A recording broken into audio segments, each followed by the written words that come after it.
تو وہ لوگ جو کل بھی پاکستان کے خلاف تھے اور آج بھی پاکستان کے خلاف ہیں اور مستقبل میں بھی ان کی سازشیں پاکستان کے خلاف جاری رہیں گی، ان کو یہ گوارا نہیں کہ پاکستان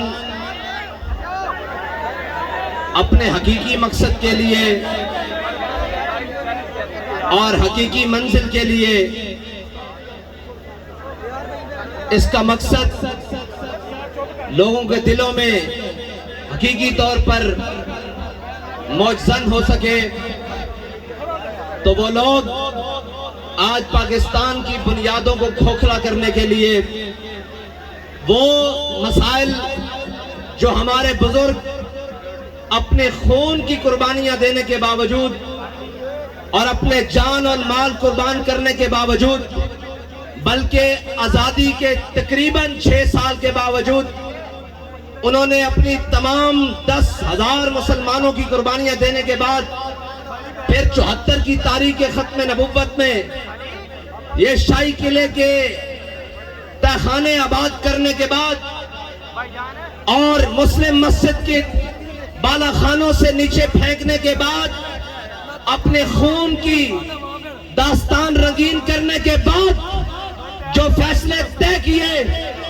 آج ان فیصلوں کو 70 سال بعد پھر چھڑا جا رہا ہے اور یہ کہا جا رہا ہے کہ پاکستان کے اندر ہم فلاں طے شدہ چیز کو آئین کے اندر پھر ترمیم کر کے ہم یہ کرنے کے لیے جا رہے ہیں۔ تو ہم صرف ان کو یہ بتانے کے لیے آئے ہیں کہ ہمارے بڑوں نے کہا تھا کہ ہے مشق سخن جاری اور چکی کی مشقت بھی ایک طرفہ تماشا ہے، حسرت کی طبیعت بھی جو چاہو ستم کر لو اور بھی کھل کھیلو، پر ہم سے قسم لے لو کہ ہو جو شکایت بھی شاخوں کے تکبر سے بھی دب کر نہ رہا میں، آخر کس بارگاہ خاص کا گدا ہوں میں۔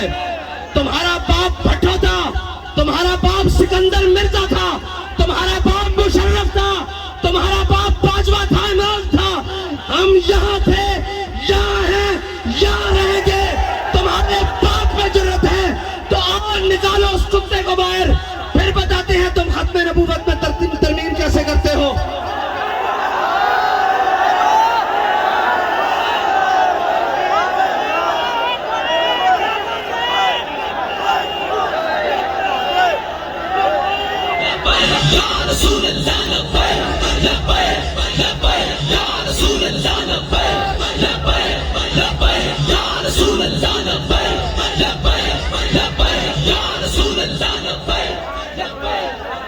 اور پھر تم ہمارے دروازوں پر آتے ہو، اتنی تم میں جرت نہیں ہے کہ تم کہو کہ ہم کیوں گرفتار کرنے کے لیے آئے ہیں۔ کہتے ہیں جی پلاٹ کا مسئلہ ہے، بجلی کے بل کا مسئلہ ہے۔ میں تمہیں بتا رہا ہوں، اگر تم نے ختم نبوت کے ساتھ غداری کو واپس نہ کیا تو یاد رکھنا ہم بجلی کے بل کے لیے بھی آ جائیں گے۔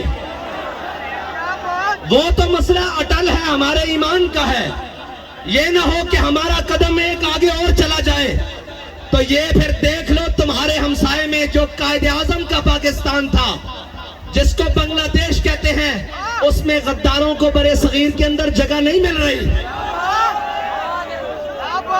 تمہیں 7 سمندر پار یہ یاد رکھ لینا، تاریخ میں لکھا ہے جو غدار ہوتے ہیں انہیں پھر نہ سمندر جگہ دیتے ہیں، نہ پانی جگہ دیتی ہے، نہ خشکی جگہ دیتی ہے۔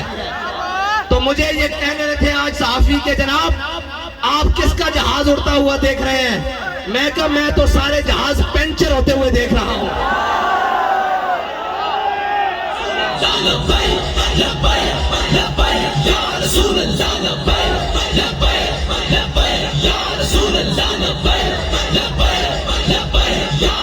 آج تو ہم نے پوری دنیا کو یہ پیغام دینا تھا کہ یہ پاکستان ہے، یہ اسلام کا قلعہ ہے۔ خبردار IMF کے گماشتوں تم یہ سمجھو کہ چند ٹکے اور ہمارے اوپر بیٹھے ہوئے بے زمینوں کو خرید کر تم پاکستان کو امریکی کالونی بنا لو گے۔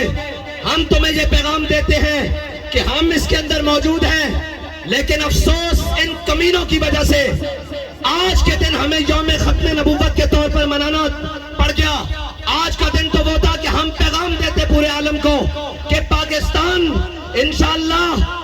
پوری دنیا کی امامت کرے گا.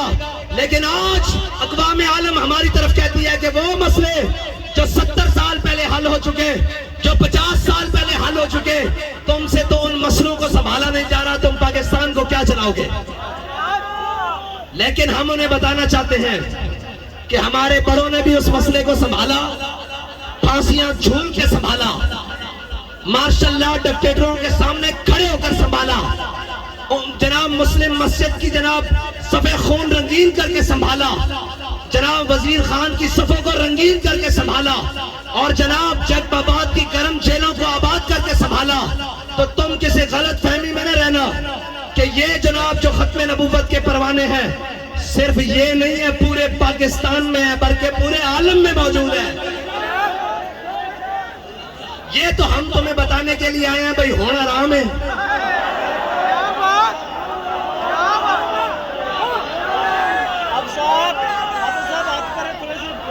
اور کہتے ہیں گرفتاری دے دے. میں نے کہا وہ بھی دیں گے, وہ بھی دیں گے. تمہیں شوق ہے تو آؤ گرفتار کر لو ساروں کو.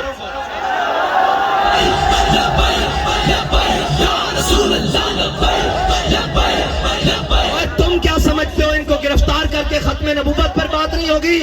اللہ بڑا غیور ہے. جب ختم نبوت پر بات آئے گی, حضور کی عزت پر بات آئے گی, ہم نہ بھی ہوئے رب تو جانوروں سے بھی کام لے لے گا. تم کیا سمجھتے ہو؟ لیکن وہ جانوروں, ہم تمہیں کہتے ہیں جانور نہ بنو, انسان بنو. انسان فانی ہے ارباب طرب کی کرسی, قائم دائم ہے فقط رب کی کرسی. مجھے تو خوشی ہوئی ہے کہ ہمارے شاہ صاحب نے بلا کر ہمارے علماء کو سمجھایا ہے کہ جو شریعت کو نہ مانے وہ پاکستانی نہیں ہے. مجھے تو خوشی ہوئی ہے کہ ہمارے یہ بیچارے علماء نہیں جانتے تھے, یہ مشائخ نہیں جانتے تھے کہ جو آئین پاکستان کو نہ مانے اس کو ہم پاکستانی نہیں مانتے. جو آئین پاکستان کے خلاف بغاوت کرے, جو شریعت کے خلاف بغاوت کرے, ہم اس کو پاکستانی نہیں مانتے. میں کہا شاہ جی چنگا کیتا نے, بہت اچھا کیا آپ نے کہ ان کو بتایا کہ تمہارا مقصد ہے کیا, اور تم ادھر ہاتھ باندھ کے کیوں بیٹھے ہو؟ باہر نکلو, ختم نبوت پہ پہرا دو, کیونکہ آئین کے ساتھ غداری ہو گئی ہے. بہت اچھا کیا آپ نے کہ آپ نے بتایا ان کو کہ تمہارا مقصد یہاں ہاتھ باندھ کے بیٹھنا نہیں ہے. اور افسوس تو ہے نا کہ کوئی ایک کہہ دیتا, لیکن اقبال کہتا ہے قافلہ حجاز میں ایک حسین بھی نہیں. قافلہ حجاز میں ایک حسین بھی نہیں. لیکن اقبال کو بابا جی کہہ کے گئے تھے, اقبال پریشان نہ ہو, میں حضور دے غلام تیار کر کے لے آیا. اے او حسینی نہیں جڑے لنگر کھا کے اندر جا کے سو جاندے, اے تا فیض آباد وچ قطارا بنا کے جڑے اس نا تے روٹیاں کھاندے انہاں نوں بھی مجبور کر دیندے جو اے حسینی. یا رسول اللہ لبیک لبیک لبیک یا رسول اللہ لبیک لبیک لبیک یا رسول اللہ لبیک لبیک لبیک یا رسول. اے ہم رسمن ماننے والے نہیں ہیں, اور ہم آزادی یہ یہاں پر ٹھوں ٹھاں, وہ جی کیک کاٹا جا رہا ہے, وہ جی یہ ہو رہا ہے, کتنے سارے سانو تو نظر ہی نہیں آندے. ہوں اس واسطے کہ رسمن آندے سن, اسی رسمن نہیں آئے, اسی تو وہ آنا دے غلام جڑے کہنے انسل حبال من شیطا وقتا حبال من شیطا سالم من شیطا آدھے من شیطا خود میں نموال ناما شیطا. لبیک لبیک یا رسول اللہ لبیک لبیک لبیک یا رسول اللہ لبیک لبیک لبیک یا رسول اللہ لبیک لبیک.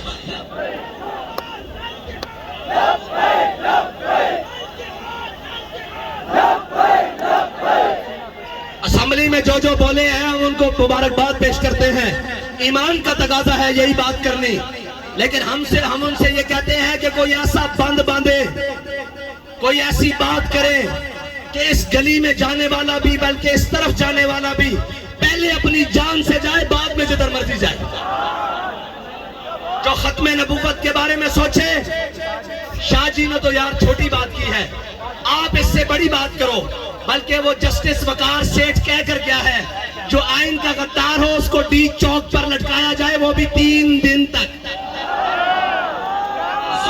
میں آپ سے اسمبلی کے بیٹھے ہوئے ارکان سے یہ درخواست کرتا ہوں کہ شاید ان کو پارلیمانی زبان ذرا زیادہ سمجھ آتی ہے، جے او نہ آئی تو پھر اسی اتھیاں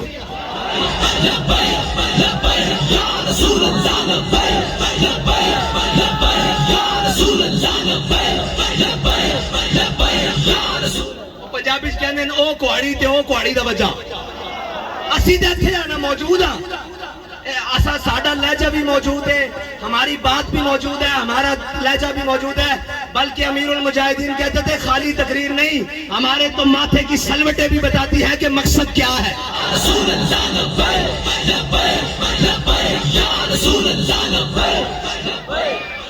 ہم آپ سے یہ کہتے ہیں کہ پہلا ٹرائل ذرا ہو ہی جائے، شاہ صاحب کی بات تو پھر پیچھے رہ جائے گی نا۔ اب آپ کا مقصد ہے آپ آئین پر پیرا دیں اور ان کو ذرا 3 دن کے لیے جھولا دیں یہاں پر ڈی چوک کے اندر آرٹیکل 6، کیونکہ سب سے بڑی غداری حضور کی عزت اور ختم نبوت کے اندر رخنا ڈالنے کے لیے ہے، اور پاکستان کے اتنے بڑے عہدے پر بیٹھ کر اگر یہ جرت کسی کو ہوئی ہے تو کسی کی بھول ضرور ہوئی ہے، کسی نے اس کے دماغ میں کوئی خناس ڈالا ہے کہ کچھ نہیں ہوندا، وہ پہلا بھی کر گیا۔ میں کہا کچھ نہیں ہوندے دے بچیا تینوں لگ پتا جائے گا، کیونکہ 75 سال پورے ہو رہے ہیں، گولڈن جوبلی آ رہی ہے جی، ختم نبوت کی تاریخ آج سے آغاز ہو رہا ہے، 50 سال پورے ہو رہے ہیں جی، گولڈن جوبلی آ رہی ہے اور ختم نبوت کی تاریخ کا آج سے آغاز ہو رہا ہے۔ میں تمام علماء سے کہتا ہوں، تمام مشائخ سے کہتا ہوں، اور جس طبقہ ہائے فکر سے سارے لوگ موجود ہیں کہ آپ نے آواز بلند کی ہے، آپ مزید جاری رکھیں، جب تک جاری رکھیں جب تک یہ فیصلہ نہیں کر لیتے کہ اس کا کرنا کیا ہے۔ جب یہ کر لیں، اگر فیصلہ ڈھیلا ہوا تو اس کے بعد ہمیں بتائیے گا، ہم موجود ہیں یہاں پر۔ ڈھیلے پڑ گئے ہو بھائی؟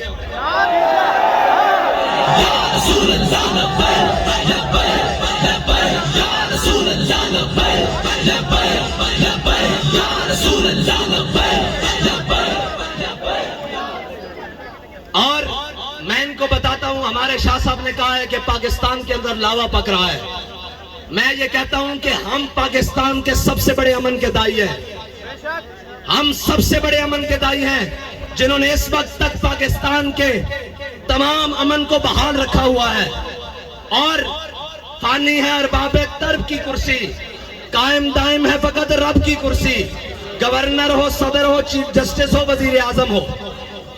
میں منتوں والے وزیر اعظم سے کہتا ہوں، بلکہ ٹاکی پوش وزیر اعظم سے کہتا ہوں،